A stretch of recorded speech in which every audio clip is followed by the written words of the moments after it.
The lecture hall of the Galactic University's Xenobiological Research Complex wasn't just a building. It was a marvel of architectural impossibility. Suspended kilometers above the planet's crystalline surface, the hall was a living ecosystem of technological wonder. Transparent walls shifted between opacity and translucency, revealing glimpses of distant star systems and impossible geometric landscapes that defied standard dimensional physics. Professor Zixtera was not your typical academic. Her species, the Luminarian Collective, were renowned across the galaxy for their near-mythical ability to process and manipulate information. Her body was a complex biomechanical marvel, tentacles that were part organic matter, part quantum computational matrix, constantly shifting and rearranging themselves in patterns that suggested intelligence far beyond mere biological computation. When she entered the lecture hall, gravity itself seemed to bow in deference. 217 students from 63 different sentient species sat in absolute silence. Holographic interfaces flickered around each student, displaying personal data streams, real-time translation matrices, and adaptive learning algorithms that would make Earth's most advanced supercomputers look like child's toys. And then there was Sarah Martinez. She stood out not because of technological augmentation or exotic alien physiology, but through her stark simplicity. A standard-issue university jumpsuit, slightly scuffed boots, hair pulled back in a practical ponytail, while her classmates were living displays of their species' evolutionary pinnacles, some with additional limbs, others with skin that could change color and texture at will, a few with neural implants that made them look more machine than organic. Sarah looked almost deliberately unremarkable. But those who knew her understood that unremarkable was the furthest thing from the truth. "Your final examination," Professor Zixtera began, her voice a complex harmonic that seemed to bypass auditory channels and inject directly into the students' cognitive centers, "represents the ultimate test of xenobiological communication and capture protocols." Holographic displays erupted around the lecture hall.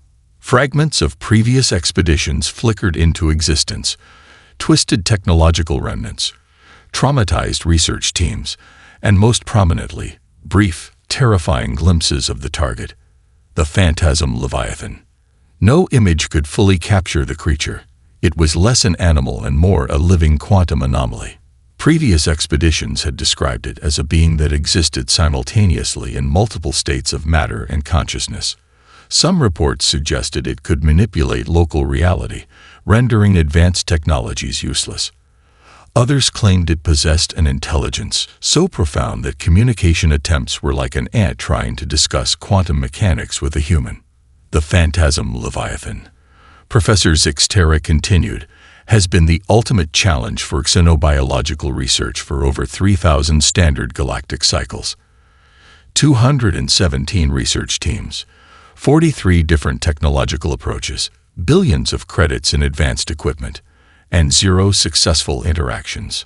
The holographic displays began showing a montage of failure, advanced capture devices disintegrating, neural communication matrices shorting out, entire research teams vanishing without a trace.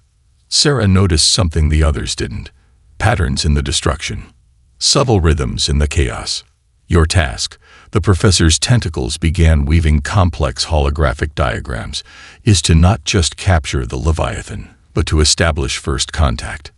Meaningful communication. Understanding." A collective tension filled the room. For most species, this would be an impossible challenge, a task designed to demonstrate the limitations of their capabilities. But Professor Zixtera had a specific reason for including the human in this cohort, and Sarah Martinez was about to prove exactly why. Her fingers, calloused from years of fieldwork, quietly tapped a rhythm on her tablet, a rhythm that, unknown to anyone else in the room, was beginning to resonate with frequencies far beyond standard perception. The impossible challenge had just begun. The Xenobiology Research Lab transformed into a cathedral of technological ambition. Workstations hummed with an energy that seemed to vibrate between mechanical precision and barely contained chaos. Each student approached the Phantasm Leviathan challenge as a personal crusade of scientific superiority. Krelax, the six-limbed Voraxian prodigy, dominated the central workspace. His multiple appendages moved with hypnotic efficiency, weaving together a capture matrix that looked like a cross between a quantum computer and a living spider's web. Microscopic probability manipulators danced between his manipulators, each capable of calculating potential interaction scenarios down to the most infinitesimal quantum fluctuation. Primitive technology is for primitive minds, Krelax muttered, loud enough for Sarah to hear. His translation matrix carried a tone of deliberate condescension. Around him, holographic displays tracked millions of potential interaction scenarios, each one a kaleidoscope of mathematical probability. Nearby, Zurin, a crystalline being from the Luminarian research colony, constructed what could only be described as a communication device that looked more like a living sculpture than technological equipment. Translucent crystal matrices shifted and reconfigured, creating neural network pathways that would make Earth's most advanced supercomputers look like abacuses. Sarah Martinez sat in the corner, her approach markedly different. While her classmates built complex technological monstrosities, she worked with what appeared to be frustratingly simple tools. A standard-issue tablet, a collection of notebooks, several containers of what looked like protein-rich nutrient paste. Her fingers moved across her tablet, not with the frantic energy of her classmates, but with a deliberate, almost meditative rhythm. Professor Zixtera observed the preparations, her quantum computational tentacles analyzing each student's approach. Her interest kept returning to Sarah, whose methodology defied every known xenobiological research protocol. Interesting choice of preparation, Martinez. Professor Zixtera's voice carried a mixture of skepticism and hidden curiosity. Care to explain your strategy? Sarah looked up, her eyes reflecting a calm that felt almost dangerous in this high-tension environment. Observation, she responded simply. Understanding before interaction. Krelax erupted in laughter, his translator matrix converting the sound into a harsh mechanical mockery. Observation. We have centuries of observation. What we need is technological intervention. To demonstrate, he activated his primary capture matrix. The device was a marvel of engineering. Quantum entanglement communicators intertwined with probability manipulation fields. Holographic displays erupted around it, showing millions of potential interaction scenarios. Each potential path was calculated, recalculated, and then calculated again. Sarah watched, her tablet quietly collecting data. The other students joined Krelax's demonstration with their own technological marvels. A crystalline researcher from the Luminarian colonies activated a communication device that looked like a living, breathing neural network. The silicon-based life form from the Trifid Nebula colonies introduced a capture matrix that could theoretically predict and manipulate molecular intentions. Each device was a testament to galactic technological advancement.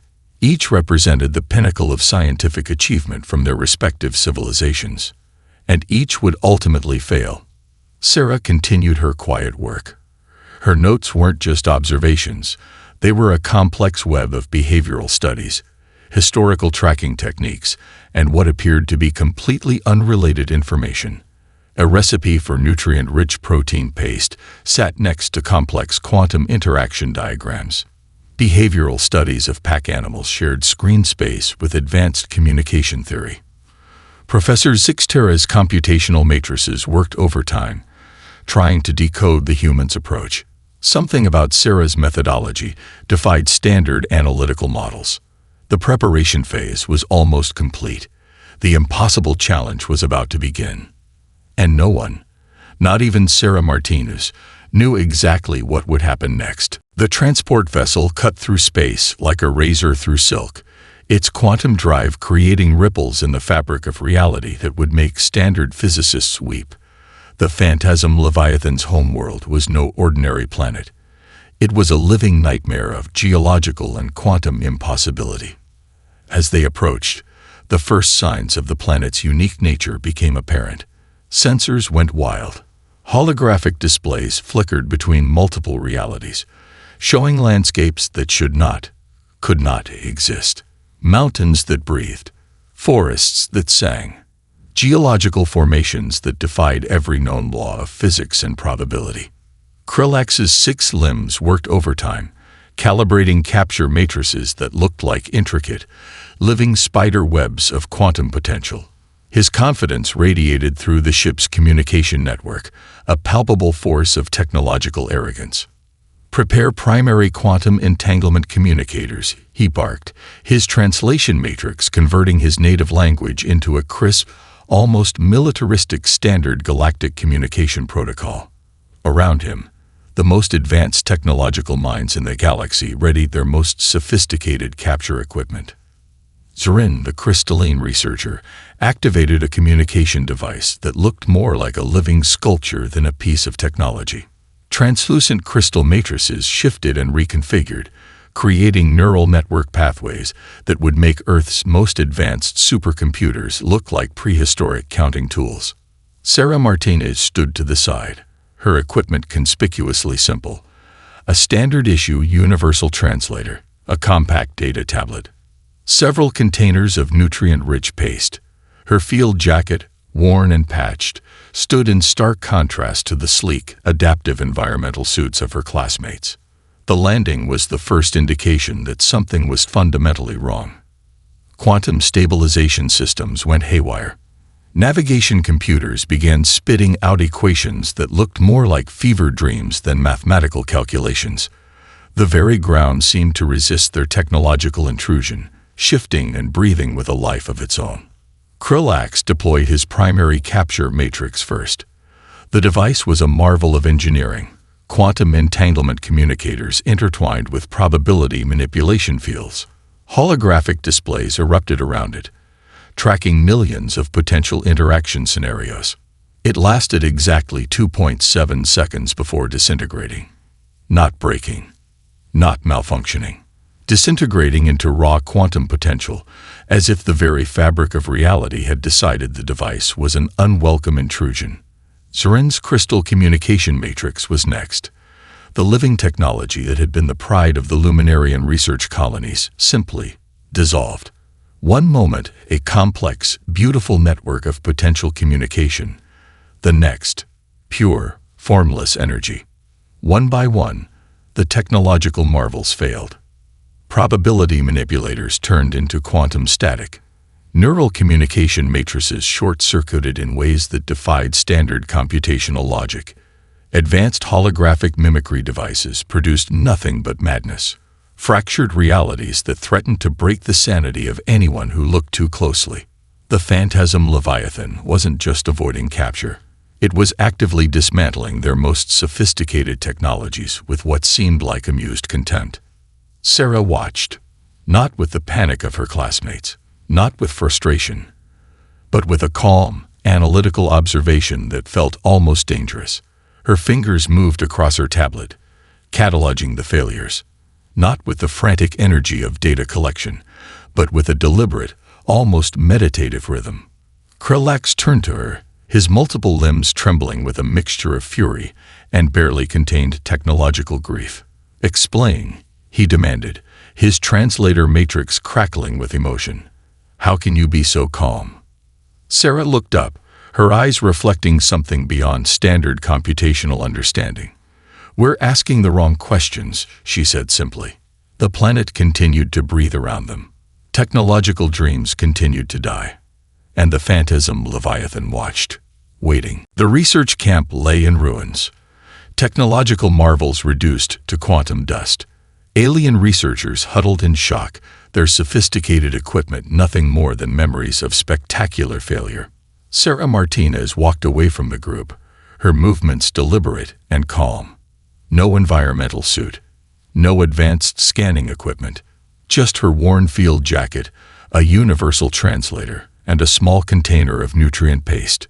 Professor Zixtera's quantum computational tendrils twitched with a mixture of curiosity and concern. "Martinez," she called, her translation matrix carrying a note of warning. "The research protocols are useless. Sarah interrupted, not even turning around. The planet itself seemed to watch her. Geological formations breathed. Atmospheric layers shifted like living memories. Where technology had failed to penetrate, something about Sarah's approach suggested a different kind of communication. She didn't walk like a hunter, didn't move like a researcher seeking to capture or study. Her steps were those of someone entering a conversation, not conducting an invasion. 3 kilometers from the failed expedition site, Sarah found a clearing that wasn't quite a clearing. It was a space between realities, a moment of potential that defied standard dimensional understanding. Here, the ground seemed to pulse with a rhythm that existed between sound and thought. She sat down, not dramatically, not with any scientific posturing, just sat, cross-legged, as if waiting for a friend. The universal translator at her hip remained inactive.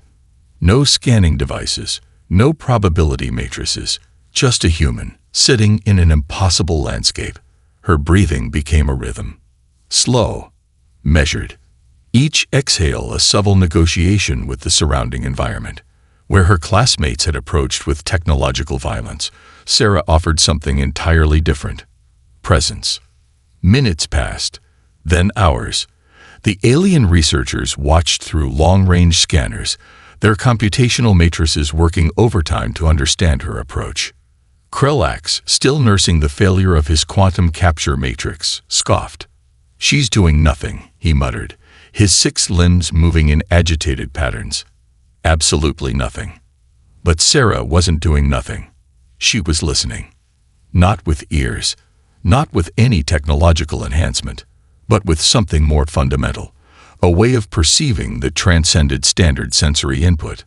The nutrient paste container sat beside her. An offering.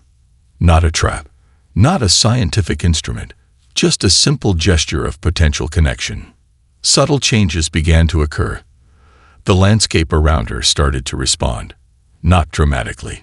Not with the violent quantum shifts that had destroyed previous technological approaches, but with a slow, almost curious movement. Geological formations that had been breathing now seemed to be breathing differently. Atmospheric layers began to create patterns that felt like the beginning of a conversation. Professor Zixtera's computational matrices went into overdrive. What was happening defied every known research protocol. The phantasm Leviathan, a creature that had destroyed entire research expeditions, that had resisted the most sophisticated communication attempts in galactic history, was showing interest. Not technological interest, not a scientific response, but something more fundamental, something almost like curiosity. Sarah remained still, her hand occasionally moving to adjust her universal translator, not activating it, just making sure it was ready, waiting. The landscape continued its subtle conversation, breathing, shifting, responding to a presence that wasn't trying to capture, analyze, or understand, a presence that was simply present. And somewhere, in the impossible spaces between reality, the phantasm Leviathan was listening. The first sign of contact was so subtle that even the most advanced sensors would have missed it. A tremor, not of geological origin, not a quantum fluctuation, something else entirely. Professor Zixtera's computational matrices began to spark and dance, struggling to categorize what was happening. The recording devices mounted on the research vessel started producing data streams that looked more like abstract art than scientific documentation. Sarah didn't move, didn't breathe differently. Her stillness was active, not passive, a presence that spoke volumes without uttering a single sound.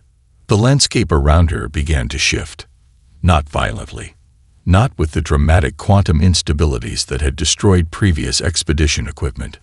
This was something gentler, like a conversation beginning between 2 entities that had never spoken before, but somehow already understood each other. Krellax watched through long-range scanning equipment, his 6 limbs moving with increasing agitation. "This is impossible," he muttered, his translation matrix converting his native language into a sharp, frustrated standard galactic communication protocol. The phantasm Leviathan's approach defied every known principle of biological or quantum interaction. It wasn't moving toward Sarah. It was more like the very fabric of reality was folding, reshaping itself around her presence. Atmospheric layers began to create patterns that looked almost like communication. Geological formations that had been breathing now seemed to be breathing in synchronization with Sarah's calm, measured breaths. Recalibrating. Zurin, the crystalline researcher, called out. Her living technology, a complex matrix of translucent crystal networks, began to track the impossible interaction. But even her most sophisticated equipment was struggling to make sense of what was happening. Sarah's universal translator remained inactive. No technological intervention. No attempt to force communication. Instead, she opened the container of nutrient paste. The gesture was so simple, so utterly devoid of scientific complexity, that it momentarily shocked her fellow researchers into silence. Where advanced quantum communication matrices had failed, a simple offering was beginning to work. The landscape around Sarah began to respond in ways that defied standard comprehension. Layers of reality seemed to ripple, not with violence, not with the aggressive quantum shifts that had destroyed previous technological approaches, but with a curious, almost childlike exploration. Professor Zixtera's computational tendrils worked overtime. The data streams were unprecedented. Impossible. A form of communication that existed between technological understanding and something far more fundamental. "She's not trying to communicate," the professor muttered, more to herself than to anyone else. "She's creating a space for communication." The nutrient paste sat there, a simple offering. No traps. No scientific instruments, just a gesture of potential connection. And then something happened that would be discussed in xenobiological research circles for generations.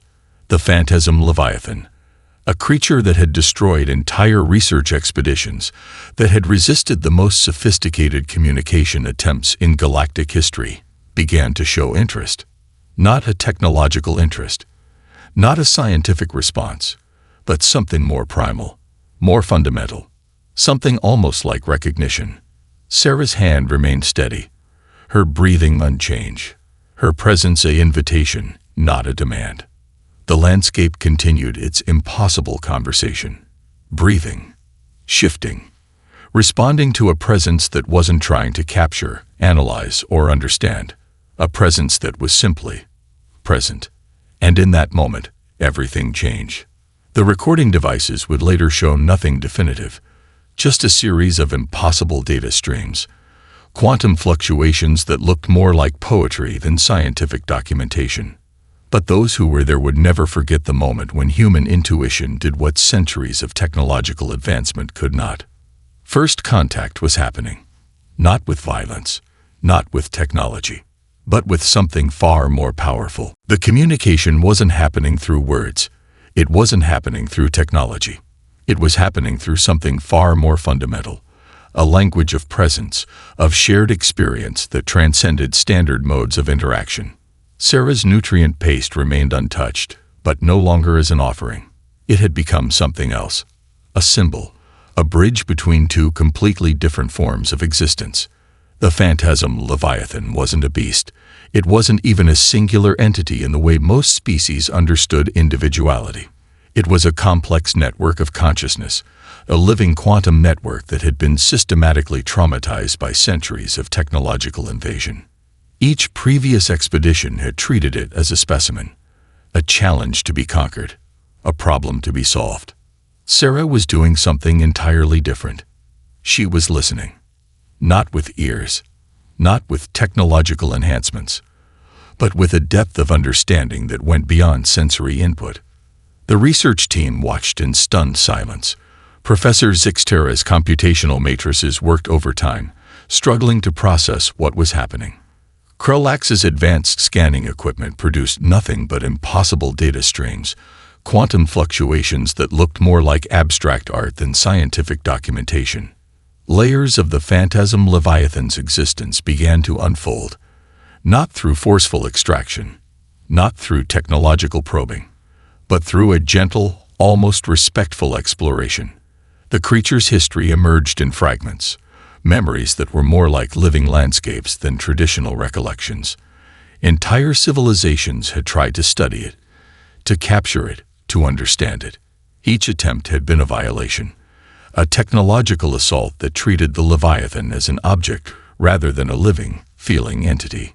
Sarah's approach was revolutionary in its simplicity. She wasn't trying to understand. She was allowing understanding to happen. Her tablet remained inactive.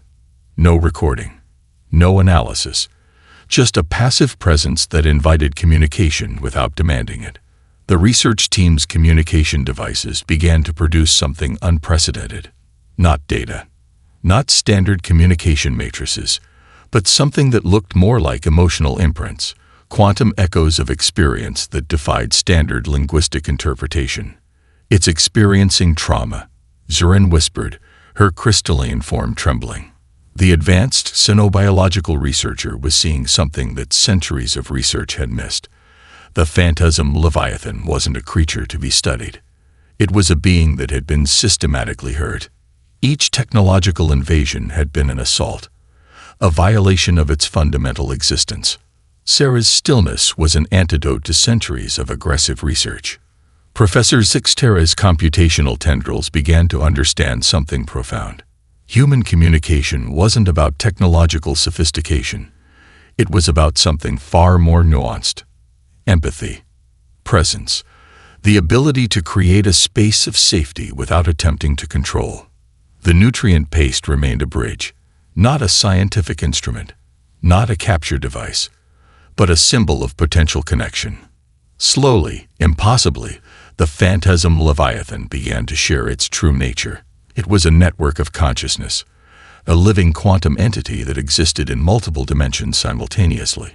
Previous researchers had seen it as a specimen to be studied, but it was something far more complex, a living network of experience, of memory, of potential.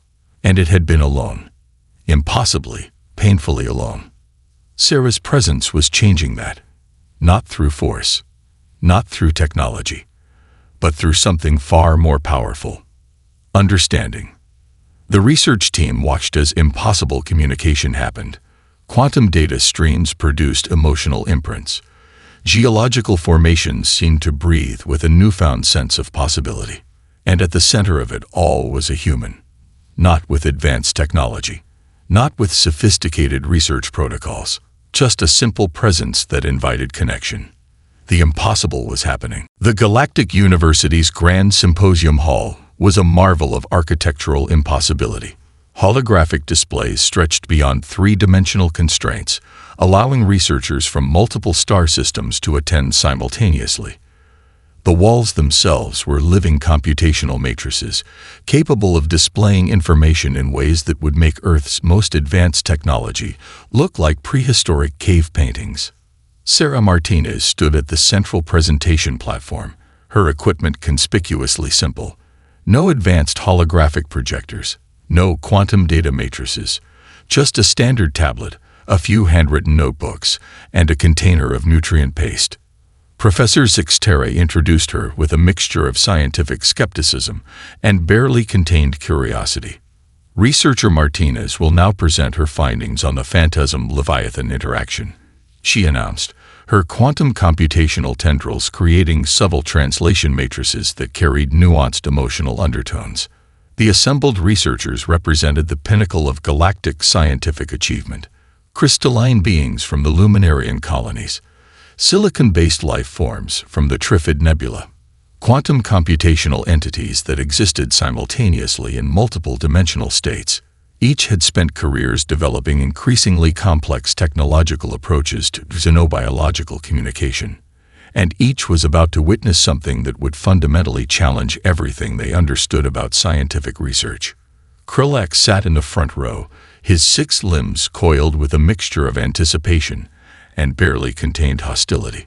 His quantum capture matrices, the most advanced communication technology in known space, had failed spectacularly. Sarah's success represented a direct challenge to everything he understood about scientific methodology. Communication is not about technology, Sarah began, her voice calm and direct. It's about presence. The translation matrices struggled to capture the full depth of her statement. Nuanced emotional undertones that defied standard linguistic interpretation began to spread through the symposium. Her presentation was nothing like a traditional scientific report. No complex data streams. No quantum probability matrices. Instead, she shared moments, experiences, the subtle language of presence that existed between technological understanding and something far more fundamental. The holographic displays began to show something unprecedented. Not data, not standard research documentation, but emotional imprints, quantum echoes of communication that looked more like living art than scientific records. The phantasm Leviathan's true nature began to emerge, not as a specimen to be studied, but as a complex network of consciousness that had been systematically traumatized by centuries of invasive research. Previous expeditions had approached the creature as an object, a problem to be solved, a challenge to be conquered. Sarah had done something entirely different. She had created a space of safety, of potential connection. Zorin, the crystalline researcher, found herself trembling.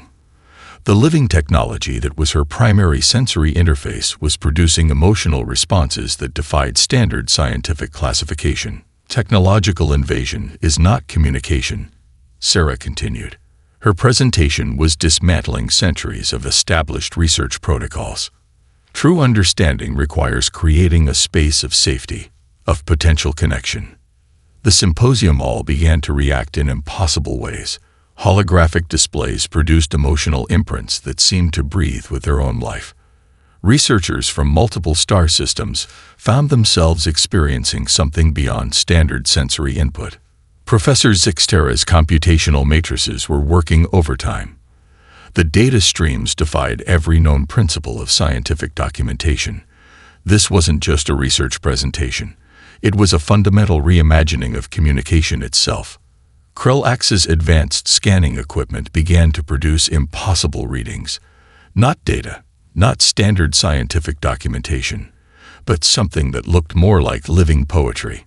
The final revelation came not through complex technological explanation, but through the simplest of gestures. Sarah opened the container of nutrient paste. A symbol, a bridge, a moment of potential connection that transcended technological understanding. The symposium hall fell into a silence that was itself a form of communication. Everything had changed. The aftermath of Sarah Martinez's presentation rippled through galactic research institutions like a quantum shockwave. Academic journals that had existed for millennia found themselves rewriting fundamental communication protocols. Research grants that had previously focused on increasingly complex technological approaches were redirected toward understanding the deeper principles of intuitive communication. The phantasm Leviathan was no longer a specimen to be studied.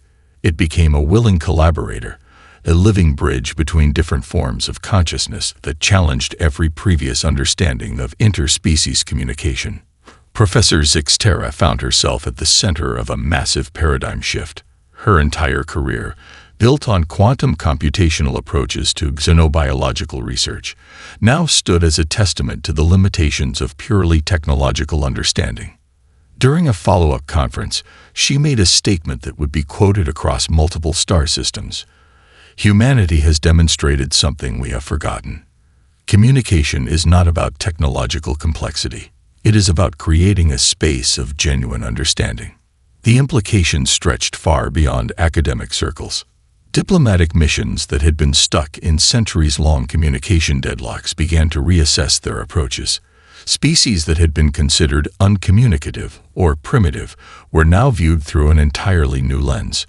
Perhaps what had been interpreted as inability was simply a different mode of interaction that technological approaches had been too crude to recognize.